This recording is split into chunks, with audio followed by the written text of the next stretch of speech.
नमस्कार। आज मैं आपको भगवान शिव के एकादश रुद्रों की कहानी सुनाऊंगा।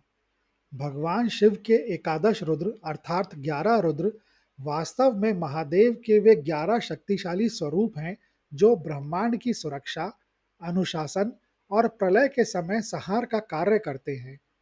विभिन्न पुराणों जैसे शिव पुराण, मत्स्य पुराण और लिंग पुराण में इनके नामों में थोड़ा अंतर मिलता है, लेकिन शिव पुराण के अनुसार प्रचलित नाम है: पहला कपाली, दूसरा पिंगल, तीसरा भीम, चौथा विरूपाक्ष, पांचवा विलोहित, छठवां शास्ता, सातवां अजैकपाद, आठवां अहिर्बुद्धन्य, नौवां शंभु, 10वां चंड और 11वां भव।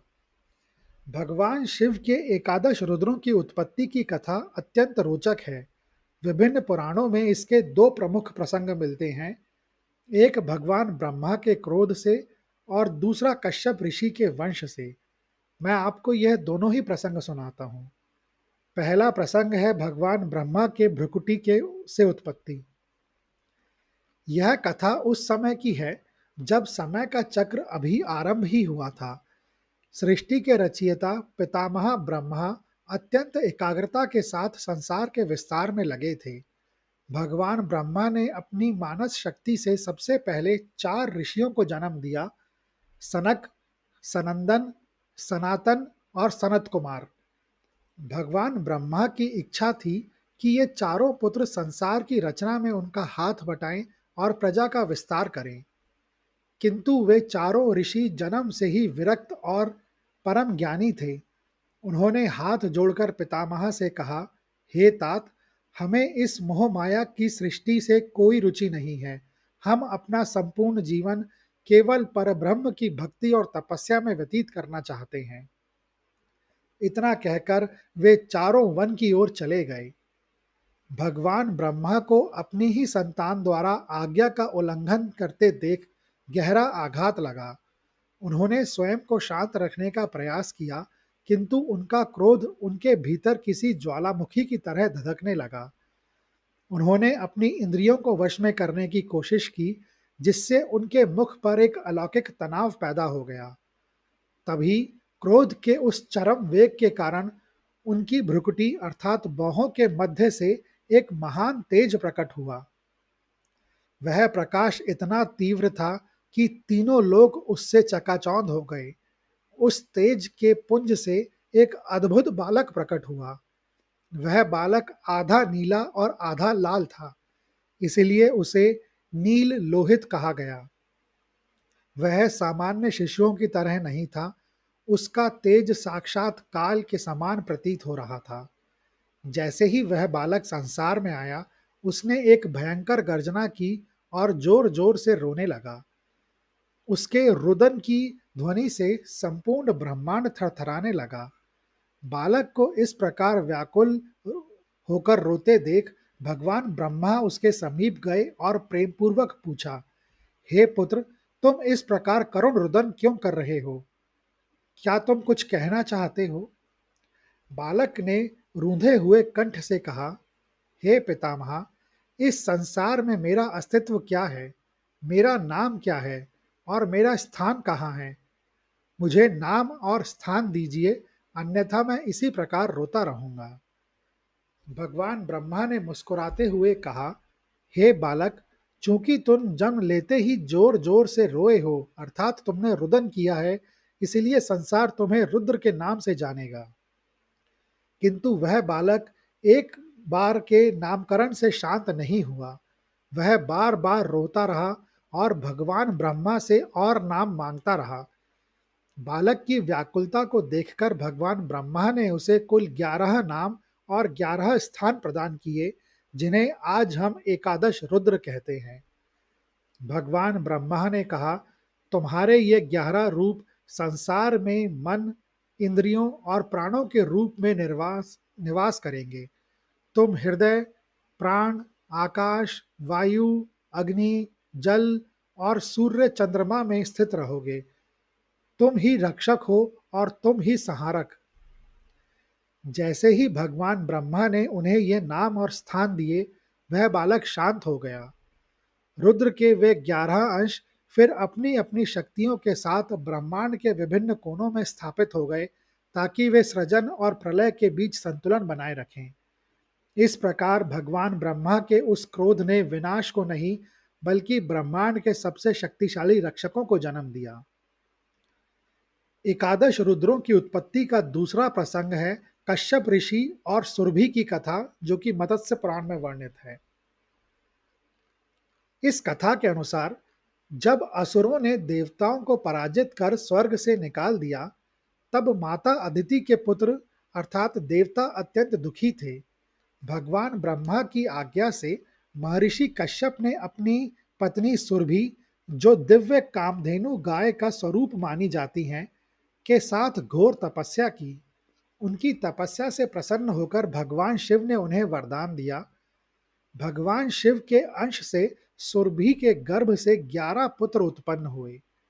ये 11 पुत्र अत्यंत तेजस्वी, त्रिशूलधारी और जटाधारी थे। ये 11 रुद्र युद्ध भूमि में उतरे। युद्ध भूमि में एकादश रुद्रों का स्वरूप अत्यंत भयानक था। वे व्याघ्र चर्म अर्थात बाघ की खाल पहने, हाथों में त्रिशूल, पिनाक, धनुष और कपाल हुए लिए हुए थे। उनके गर्जन मात्र से असुरों की सेना में भगदड़ मच गई। प्रत्येक रुद्र ने एक एक दिशा का कार्यभार संभाला। कपाली और पिंगल ने असुरों की अग्रिम पंक्ति का विनाश किया। विरूपाक्ष और विलोहित ने अपनी तीसरी आंख के तेज से मायावी असुरों के छल को नष्ट कर दिया। अजैकपाद और आहिर बुधन्य ने आकाश और पाताल से होने वाले हमलों को रोककर देवताओं के लिए सुरक्षा कवच बनाया। अंधकासुर को वरदान था कि उसे रक्त की जितनी बूंदें भूमि पर गिरेंगी, उतने ही नए अंधक उत्पन्न हो जाएंगे। जब मुख्य सेनापति थकने लगे, तब एकादश रुद्रों ने अपनी संहारक शक्ति का प्रदर्शन किया। रुद्रों ने अपने त्रिशूलों से असुरों को हवा में ही भेद दिया, ताकि रक्त भूमि पर ना गिरे। चंड और भीषण रुद्र ने अपने विकराल रूप से असुरों का भक्षण करना शुरू कर दिया, जिससे अंधकासुर की सेना का मनोबल टूट गया। इस युद्ध में रुद्रों ने न केवल असुरों का संहार किया, बल्कि इंद्र और अन्य देवताओं के चारों ओर एक रुद्र कवच का निर्माण किया। पुराणों के अनुसार एकादश रुद्रों की उपस्थिति के कारण ही असुरों के अस्त्र शस्त्र देवताओं को स्पर्श तक नहीं कर पा रहे थे। अंततः भगवान शिव ने स्वयं प्रकट होकर अंधकासुर का अंत किया, लेकिन उस विजय की आधारशिला इन 11 रुद्रों ने ही रखी थी। युद्ध के पश्चात देवताओं ने इन एकादश रुद्रों की स्तुति की। तब भगवान ब्रह्मा और भगवान शिव ने उन्हें आशीर्वाद दिया कि वे ब्रह्मांड के संरक्षक के रूप में प्रतिष्ठित होंगे। यही कारण है कि आज भी किसी भी बड़े संकट या रोग के निवारण के लिए अतिरुद्र या महारुद्र यज्ञ किया जाता है, जिसमें इन 11 रूपों का आवाहन होता है। आध्यात्मिक रूप में भगवान ब्रह्मा ने इन रुद्रों को संसार के विभिन्न अंगों में स्थापित किया। मनुष्य के शरीर में स्थित 10 प्राण, प्राण, अपान, व्यान, समान, उदान, नाग, कूर्म, क्रकल, देवदत्त और धनंजय और 11वां आत्मा, ये मिलकर 11 रुद्र कहलाते हैं। शास्त्रों में कहा गया है कि जब ये 11 रुद्र अर्थात प्राण मनुष्य के शरीर को छोड़कर जाते हैं, तब शरीर निर्जीव हो जाता है और प्रियजन रोने लगते हैं। रुलाने की इसी प्रक्रिया के कारण इन्हें रुद्र कहा जाता है।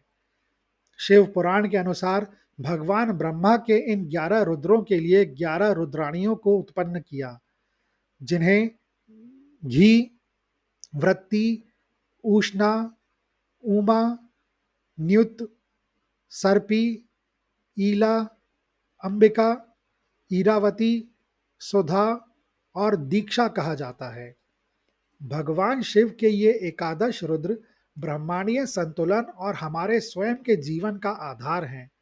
जहाँ एक ओर ये 11 शक्तियाँ बाहरी जगत में प्रलयंकारी योद्धा और रक्षक बनकर धर्म की स्थापना करती हैं, वहीं दूसरी ओर हमारे शरीर के भीतर 10 प्राण और एक आत्मा के रूप में जीवन की लौ को जलाए रखती हैं। रुद्र का अर्थ केवल संहार नहीं, बल्कि उन दुखों का अंत भी है जो हमें सत्य से दूर ले जाते हैं। अंततः महादेव का यह नील लोहित स्वरूप हमें यह दिखाता है कि क्रोध जब अनुशासन और धर्म के लिए हो, तो वह सृजन का मार्ग प्रशस्त करता है। जो मनुष्य इन एकादश रुद्रों के मर्म को समझ लेता है, उसे ना तो संसार के शत्रुओं का भय रहता है और ना ही काल का, क्योंकि साक्षात शिव के 11 रक्षक उसकी ढाल बनकर सदैव उसके साथ होते हैं। यह कहानी सुनने के लिए धन्यवाद। अगर आपको यह कहानी अच्छी लगी हो, तो कृपया इस वीडियो को ज़्यादा से ज़्यादा लोगों के साथ शेयर करें, लाइक करें व चैनल को सब्सक्राइब करें। कमेंट्स बॉक्स में लिखें, ओम नमः शिवाय।